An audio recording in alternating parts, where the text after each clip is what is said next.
আসসালামু আলাইকুম। আশা করছি আল্লাহর রহমতে সবাই ভালো আছেন, সুস্থ আছেন। আমরাও আলহামদুলিল্লাহ ভালো আছি। সবাইকে আবারও নতুন একটি ব্লগ দেখার জন্য আমন্ত্রণ জানাচ্ছি। আশা করছি ভিডিওটি আপনাদের ভালো লাগবে। আজকের ভিডিওটি সকালে নাস্তা দিয়ে শুরু করেছি। তো আজকে সকালে নাস্তায় ছিল রুটি, কলা আর পটল আলু ভাজি। বাগানের কলা গাছগুলোতে কলা ধরেছিল, তো ভাগ্যক্রমে এবার আমি বাবার বাসায় আছি।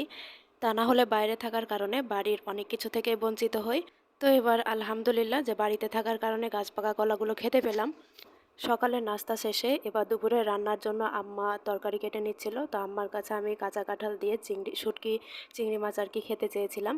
তো সেজন্য আম্মা কাঁঠালটা কেটে নিচ্ছেন। আর কাঁঠাল কাটা হয়ে গেলে আম্মা আমাকে আম কেটে দিচ্ছিল। আসলে বাবার বাসায় আসলে শুধু খাওয়া আর বসে থাকা শুয়ে থাকা এছাড়া আর কোনো কাজ থাকে না। আর মায়েরা মনে হয় যে সন্তানেরা যতদিন মায়ের কাছে থাকে ততদিন এটা খাওয়াবো ওটা খাওয়াবো, এটাই হয়তো মনে করে। আমার কাছে মনে হয় যে সব মাই এমন। তো যাই হোক, এর মধ্যে অনেক কিছু করেছি। তারপর অনেক কিছু আর কি করেছি, শুধু বসে থেকে থেকে আম্মা রান্না করা দেখেছি। আর এর মধ্যেই দুপুর হয়ে গিয়েছিল। তো দুপুরে এবার ভাত খেতে বসে গিয়েছি। বললাম না যে বাবার বাড়িতে আসলে শুধু খাওয়া আর কিছুই না। তো এদিক দিয়ে এই যে আম্মা কাঁঠাল দিয়ে চিংড়ি শুটকি মাছ রান্না করেছিল, আর সজিনা ভাজি, আর সাথে বাইম মাছ রান্না করেছিল, আর ডাল। তো ডাল দিয়ে ভাত খেলে আমের কথা তো অবশ্যই মনে হবে, যেহেতু আমের সময়। আর আজকে আপনাদের সাথে একটা সুখবর শেয়ার করব, সেটা হলো আমাদের বাড়িতে আজকে একসাথে 3জন নতুন অতিথি এসেছে আলহামদুলিল্লাহ।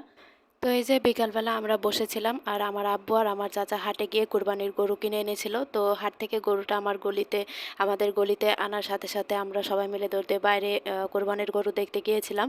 তো গরুটা মাশাল্লাহ ভালোই হয়েছে। আর আমার মেয়ে তো গরুটা দেখে অনেক খুশি হয়েছে। ও অনেকক্ষণ হাসাহাসি করছিল, সাথে নিচে নেমে একা একা খেলা করছিল। আসলে বাসায় থাকলে তো ও এসব দেখতে পায় না। তো গরুটা দেখে ও অনেক খুশি হয়েছে। আর এই যে গরু দেখে আব্বুর কাছে যাওয়ার জন্য কান্না করছিল। ও মনে করছিল যে আব্বু হয়তো ওকে গরুর কাছে নিয়ে যাবে, গরুটা ধরতে পারবে। তো আমরা গরু দেখছিলাম, এর মধ্যেই হঠাৎ করে গরুটা ছুটে চলে গিয়েছিল, আর কোনো মতে গরুটা ধরা হয়েছে। এরপর গরুটাকে আব্বু নিয়ে গিয়ে খামারে রেখেছিল, যেহেতু বাসায় রাখার তেমন কোনো জায়গা নাই। আর এই যে এদিক দিয়ে আমরা আজকে বিকালের নাস্তা করছিলাম। তো বিকালের নাস্তায় আজকে সবজি রোল খেয়ে নিচ্ছিলাম। আমার মেয়ে সবজি রোল খেয়ে নিচ্ছিল, সাথে আমিও খাচ্ছিলাম, আমার বোনও খাচ্ছিল। আসলে সবাই মিলে একসাথে বসে বিকালের নাস্তাটা সেরে নিচ্ছিলাম। আজকের ভিডিওটি যদি আপনাদের ভালো লেগে থাকে তাহলে একটা লাইক দিবেন, আর অবশ্যই আপনার মূল্যবান মতামত কমেন্টের মাধ্যমে জানাবেন। আর চাইলে আমার পেজটি ফলো দিয়ে আমার সাথে থেকে যেতে পারেন। আর আপনি যদি ইউটিউব থেকে আমার ভিডিওটি দেখে থাকেন তাহলে চাইলে আমার চ্যানেলটি সাবস্ক্রাইব করে আমার পাশেই থেকে যেতে পারেন। তো এই তো আপনাদের সাথে তো শেয়ার করলাম যে আমাদের বাসায় আজকে 3জন অতিথি এসেছে। তো একটাকে তো দেখিয়ে দিলাম, সেটা হলো কোরবানির গরু। আর সন্ধ্যার পরে এই যে আমাদের বাসায় ছাগলের বাচ্চা হয়েছে আর কি। তো ছাগলের 2টা বাচ্চা হয়েছিল, যেহেতু প্রথম বাচ্চা, তাও আলহামদুলিল্লাহ 2টা বাচ্চা হয়েছে। আর একটা বাচ্চা হলো ছেলে আর একটা মেয়ে। আর দেখেন বাচ্চাগুলো হওয়ার সাথে সাথে মা কেমন করে আদর করে দিচ্ছে, আসলে মা তো মাই হয়। আর আমার মেয়ে তো ছাগলের বাচ্চাগুলো দেখে অনেক খুশি হয়েছে।